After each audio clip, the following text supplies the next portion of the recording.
नमस्कार। जन टीवी के उत्तराखंड के इस खास बुलेटिन में एक बार फिर से आप सभी का बहुत स्वागत है।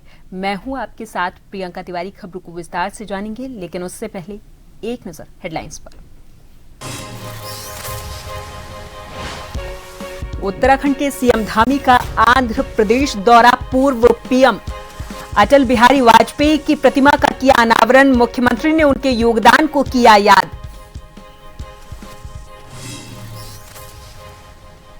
मुख्यमंत्री के निर्देश पर शुरू होगा जन जन की सरकार, जन जन के द्वार अभियान। 17 दिसंबर से 45 दिनों तक होगा संचालित। आमजन को मिलेगा योजनाओं का लाभ। लद्दाख मॉडल पर उत्तराखंड में शुरू होगा स्नो लेपर्ड टूर। 20 दिसंबर तक व्यवस्थाएं दुरुस्त करने के मुख्यमंत्री ने दिए निर्देश। शीतकालीन पर्यटन के लिए खुलेगा गंगोत्री क्षेत्र। उत्तराखंड में ड्रग्स फ्री देवभूमि 2025 अभियान चेकिंग के दौरान 2 अंतर्राज्यीय नशा तस्कर गिरफ्तार। 90 लाख रुपए मूल्य की 300 ग्राम अवैध स्मैक भी बरामद। और उत्तराखंड के 4 जिलों में बारिश और बर्फबारी का अलर्ट। केदारनाथ बद्रीनाथ में भी मौसम खराब, बाकी जगह छाए रहेंगे बादल।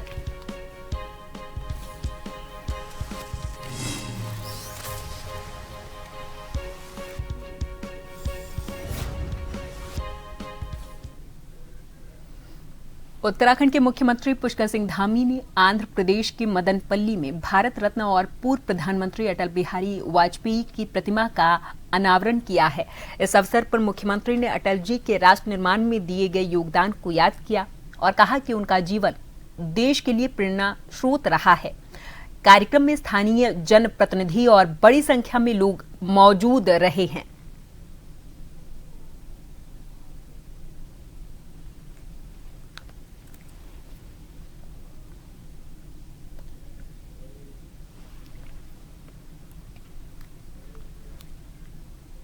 तो वहीं मुख्यमंत्री पुष्कर सिंह धामी ने राज्य में शीतकालीन यात्रा को प्रोत्साहित करने के लिए snow leopard sighting, heli skiing और हिमालयन कार रैली को तत्काल शुरू करने के निर्देश दिए हैं। मुख्यमंत्री ने आगामी 20 दिसंबर तक शीतकालीन यात्रा को ध्यान में रखते हुए केएमवीएन और जीएमवीएन की सभी व्यवस्थाओं और सुविधाओं को दुरुस्त करने और होटल मालिकों के साथ बैठक आयोजित करने को भी कहा है। मुख्यमंत्री ने सभी जिलाधिकारियों को स्पष्ट कहा कि जिलों के प्रमुख पर्यटन स्थलों से संबंधित सड़क, होटल और अन्य बुनियादी सुविधाएं पूर्ण तरीके से दुरुस्त होनी चाहिए। सीएम स्वयं सड़क मार्ग से यात्रा कर व्यवस्थाओं का स्थलीय निरीक्षण भी करेंगे।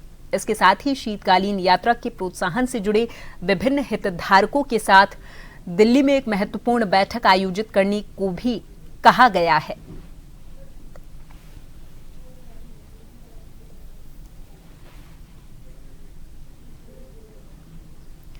मुख्यमंत्री पुष्कर सिंह धामी के निर्देश पर प्रदेश में 17 दिसंबर 2025 से 45 दिनों तक जन जन की सरकार, जन जन के द्वार अभियान संचालित किया जाएगा।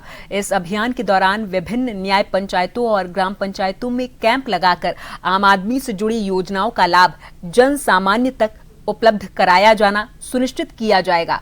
इस अभियान में राजस्व, ग्राम्य विकास, पंचायती राज, कृषि, समाज कल्याण सहित 23 विभाग शामिल रहेंगे।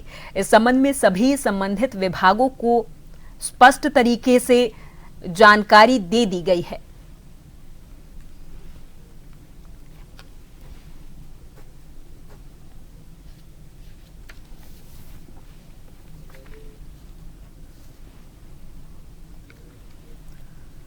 उत्तराखंड की स्थायी राजधानी गैरसैंण घोषित किए जाने की मांग को लेकर स्थायी राजधानी गैरसैंण समिति के संयोजक और पूर्व आईएएस विनोद प्रसाद रतूड़ी ने हल्द्वानी के एक निजी होटल में प्रेस वार्ता की है। इस दौरान उन्होंने आगामी 25 दिसंबर को अल्मोड़ा जनपद के चौखुटिया में प्रस्तावित शांतिपूर्ण धरना प्रदर्शन की जानकारी दी है। प्रेस कॉन्फ्रेंस में विनोद प्रसाद ने कहा कि गैरसैंण को स्थायी राजधानी घोषित करना राज्य आंदोलन की मूल भावना से जुड़ा हुआ एक मुद्दा है। उन्होंने सरकार से मांग की कि जल्द से जल्द गैरसैंण को स्थायी राजधानी का दर्जा दिया जाए। देखिए, हम गैर राजनीतिक संगठन है, लेकिन हमारे साथी अगर कोई इलेक्शन लड़ना चाहते हैं तो हम उनके सपोर्ट करेंगे। पहली बात तो ये है, हम गैर राजनीतिक ही रहेंगे, और क्योंकि इसका समाधान राजनीति से ही है, तो हम तो जनता से अनुरोध करेंगे कि अगर जो पार्टी अगर भाजपा नहीं मनाती है इलेक्शन से पहले, तो उसको वोट न दें, उसको वोट न करें, और ऐसी पार्टी को वोट करें, ऐसे कैंडिडेट को वोट करें जो कि स्थायी राजधानी गैरसैंण बनाए, पहाड़ की राजधानी पहाड़ में बनाए। इसके अलावा किस किस तरीके के आगे आंदोलन और करने वाले हैं आप लोग, और किस तरीके के लोग जुड़ रहे हैं, क्या मुहिम? अगर सत्र होता है गैरसैंण में तो हमारा ये आंदोलन रहेगा कि हम कर्णप्रयाग से और दिवाली खाल तक काले झंडे लगाएंगे। इसी तरह कुमाऊं में चौखुटिया से दिवाली खाल तक काले झंडे लगाएंगे अगर राजधानी नहीं बनाते हैं। उसका प्रस्ताव हम सरकार से पुनः पुनः बार बार अनुरोध करते हैं कि ऐसा प्रस्ताव अगले विधानसभा सत्र में लाएं कि गैरसैंण स्थायी राजधानी उत्तराखंड की हो। और इस बीच बड़ी जानकारी देहरादून से, जहां पर बालाजी फैक्ट्री में भीषण आग लगी है। सिलाकुई इंडस्ट्री की बालाजी फैक्ट्री में भीषण आग लगी। इलाके में अफरा तफरी का माहौल है। फायर ब्रिगेड मौके पर पहुंची है। स्थानीय लोगों की मदद से मजदूरों की जान बचाई गई है। शॉर्ट सर्किट आग लगने का कारण बताया जा रहा। हालांकि पुलिस अब इस पूरे मामले पर जानकारी जुटा रही है। सिलाकुई इंडस्ट्री की बालाजी फैक्ट्री में भीषण आग लग गई है। और इस पूरी खबर पर हमारे साथ देहरादून से हमारे संवाददाता शैलेंद्र अधिक जानकारी के साथ फोन लाइन पर जुड़ गए हैं। शैलेंद्र, क्या वजह रही? फैक्ट्री के अंदर कितने लोग मौजूद थे? कितनों की जान बचाई गई है? कब तक ये रेस्क्यू चलेगा? शैलेंद्र। प्रियंका, आपको बताते हैं कि सिलाकुई इंडस्ट्री के बालाजी फैक्ट्री में शॉर्ट सर्किट के कारण आग लगने का कारण बताया जा रहा है। साथ ही फैक्ट्री में अभी तक कितना नुकसान हुआ है उसकी तो मालूम नहीं चली है। साथ ही किसी की हताहत होने की अभी तक कोई खबर नहीं है। फायर ब्रिगेड मौके पर पहुंच गया है और आग बुझाने का काम कर रहा है।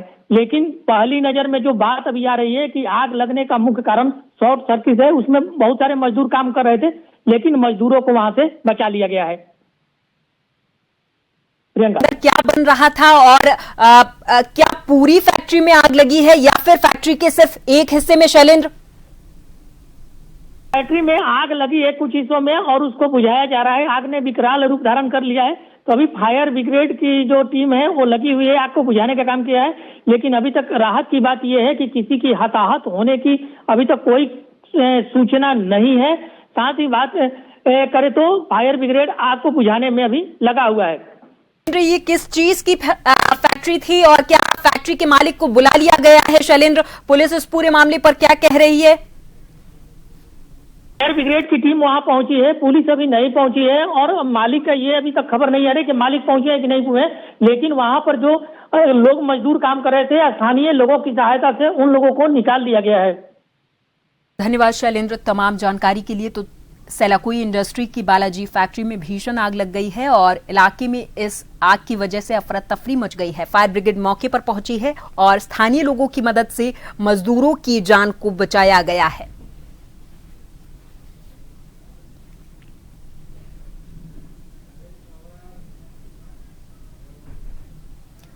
बाबरी मस्जिद विध्वंस की वर्षगांठ के अवसर पर विश्व हिंदू परिषद और बजरंग दल के द्वारा डोईवाला से ऋषिकेश घाट तक भव्य शौर्य जागरण यात्रा का आयोजन किया गया।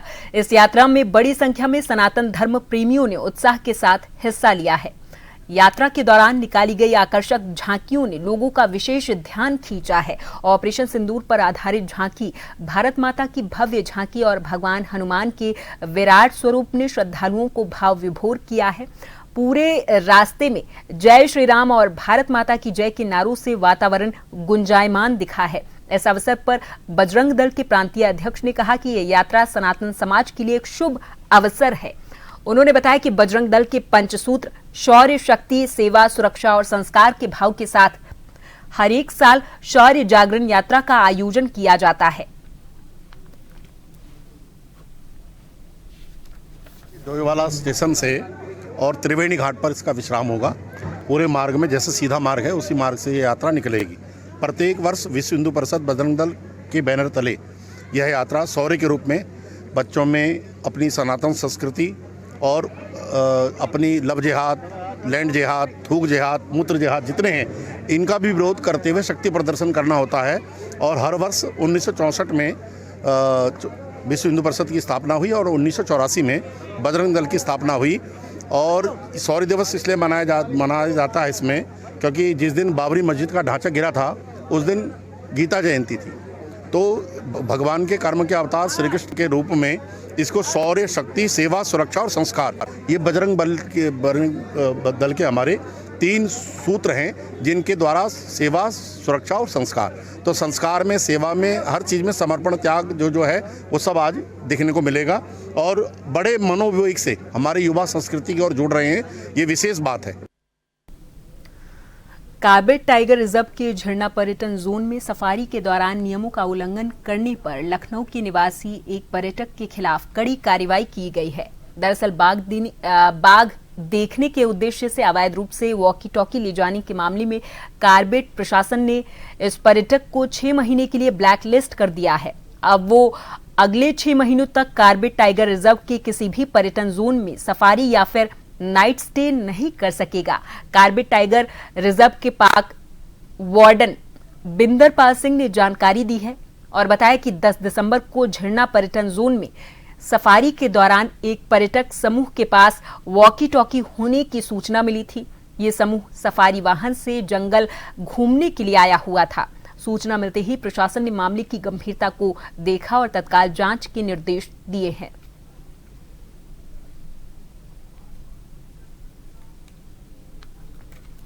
एक पर्यटक वॉकी टॉकी के साथ में देखे गए थे सफारी के दौरान। ये एक्चुअली ग्रुप में घूमने आए थे, तो इनकी एक जिप्सी पर एक वॉकी टॉकी होने की सूचना हमें प्राप्त हुई। तो उसमें तत्काल कार्रवाई करते हुए आरओ इको टूरिज्म को इसमें जांच करने के निर्देश दिए गए। तो जांच में पाया गया कि ये इलीगल रूप से सफारी के दौरान वॉकी टॉकी लेकर गए थे और ये पार्क नियमों का उल्लंघन है, क्योंकि जो हमारी गाइडलाइन है पर्यटकों के लिए बनी है, ये उस नियमावली का उल्लंघन था। तो इसमें कार्रवाई करते हुए पार्क प्रशासन ने इसको 6 माह के लिए ब्लैक लिस्ट कर प्रतिबंधित कर दिया है। चंपावत जिले के लोहाघाट के ग्रामीण क्षेत्रों में गुलदार के हमले रुकने का नाम नहीं ले रहे। शनिवार रात करीब 9:30 बजे गुलदार ने ठाटा ग्राम सभा की एक महिला पर हमला किया। भाजपा नेता और ठाटा ग्राम प्रधान मोहित पाठक ने बताया कि शनिवार रात 9:30 बजे के लगभग ग्राम सभा के अनुसूचित बस्ती तोक में दीपक राम की पत्नी पर घर के आंगन में घात लगाकर बैठे गुलदार ने हमला किया है। ग्राम प्रधान पाठक ने बताया कि गुलदार का हमला इतना तेज था कि उसने रेणु देवी को आंगन से 2-3 खेत नीचे फेंक दिया था। उन्होंने कहा कि परिजनों और आसपास के लोगों के द्वारा शोर मचाने पर गुलदार रेणु देवी को छोड़कर भागा है। रेणु देवी को काफी चोटें आई हैं, जिन्हें आज लोहाघाट उप जिला चिकित्सालय लाया गया है। उनके हाथ में फ्रैक्चर है और कमर में गंभीर चोटें आई हैं।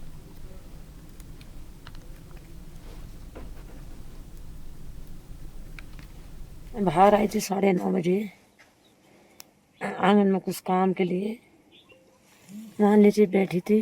उधर से आया, झपेट के ले गया नीचे। कितना को 2-3 खेत के नीचे। अच्छा, फिर कैसे जान बची आपकी? ऊपर से वो मेरी जेठानी दीदी लगती है, उन्हें हल्ला किया, सबको उठाया, पत्थर मारे, तभी सबको पता चला। मेरी शासन प्रशासन से मांग है कि क्योंकि आए दिन हमारी घटनाएं बढ़ रही हैं, वन विभाग की टीम तो गश्त कर रही है, लेकिन अब कुछ ऐसा समय आ गया है, कुछ ठोस कदम उठाने का समय आ गया है, क्योंकि शेर का आतंक इतना ज़्यादा है कि लोग भयभीत हैं। बच्चे स्कूल नहीं जा पा रहे हैं, जो हमारी महिला हैं घास के लिए नहीं जा पा रही हैं, तो बहुत जीवन प्रभावित हो रहा है कि तत्काल ऐसे जो भी ये शेर की गुलदार की घटनाएं हैं, इनको रोकने के लिए कुछ और ठोस रणनीति बनाई जाए, ये मैं शासन प्रशासन से मांग करता हूँ। अरे बहुत डर हो रही है साहब, अब तो बाहर निकलने लायक पोजीशन नहीं है हर जगह। अब वही तो ठहरी, अब शेर ही ठहरा हो तो अब शासन प्रशासन से ये कहना चाह रहे हैं साहब, ये आदमी खा रहा है, तो ये आदमी ठहरा कि ज़्यादा ये शेर ठहरा तुम्हारे लिए, इसको तो मारना चाहिए नहीं। हमारे इन गांव में बड़ा खतरा हो रहा है, बच्चों के लिए खतरा, हर एक। अब बाहर अंदर हर कोई आदमी जाएगा नहीं जाएगा, अंदर ही कहाँ रहेंगे, कब तक रहेंगे, खाएंगे क्या? उत्तराखंड के पौड़ी गढ़वाल जिले के जहरीखाल प्रखंड में बीते कई दिनों से दहशत का कारण बनी आदमखोर बाघ को वन विभाग ने सफलतापूर्वक ट्रैंकुलाइज कर पिंजरे में कैद कर लिया है। बाघ के पकड़े जाने के बाद अमलेशा गांव समेत आसपास के ग्रामीणों ने राहत की सांस ली है। 5 दिसंबर को बाघ ने दर्दनाक घटना को अंजाम दिया था। इस दौरान घर के पास चारा पत्ती एकत्रित कर रही उर्मिला देवी पर बाघ ने हमला कर उन्हें मौत के घाट उतार दिया था। घटना की गंभीरता को देखते हुए वन विभाग ने तत्काल कार्रवाई शुरू की। कार्बेट टाइगर रिजर्व से वरिष्ठ वन्यजीव चिकित्सक डॉक्टर दुष्यंत शर्मा के नेतृत्व में विशेषज्ञ टीम को क्षेत्र में भेजा गया था। गांव के आसपास संभावित आवाजाही वाले स्थानों पर पिंजरा लगाया गया और लगातार निगरानी के लिए वन कर्मियों की टीमें भी तैनात की गईं। कई दिनों की सतर्क निगरानी के बाद आज तड़के टीम को सफलता मिली है। पकड़े गए बाघ को प्राथमिक जांच के बाद rescue centre Corbett tiger reserve के ढेला रेस्क्यू सेंटर भेजा गया है।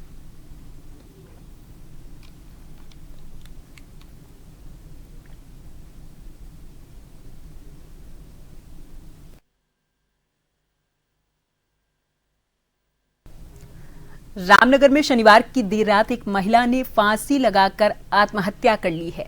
घटना के बाद महिला के परिजनों में कोहराम मच गया, तो वहीं पुलिस भी इस पूरे मामले की जांच कर रही ग्राम ख्वाजपुर पीरुमदारा निवासी मंजू देवी ने शनिवार की देर रात संदिग्ध परिस्थितियों में फांसी लगाकर आत्महत्या कर ली है। बताया ये जा रहा है कि मृतक महिला की 1 वर्ष की बेटी भी है। पुलिस का कहना है कि मृतक मंजू देवी और उसकी ननद के बीच बच्ची को लेकर विवाद हुआ था। इसके बाद महिला ने यह आत्मघाती कदम उठाया है।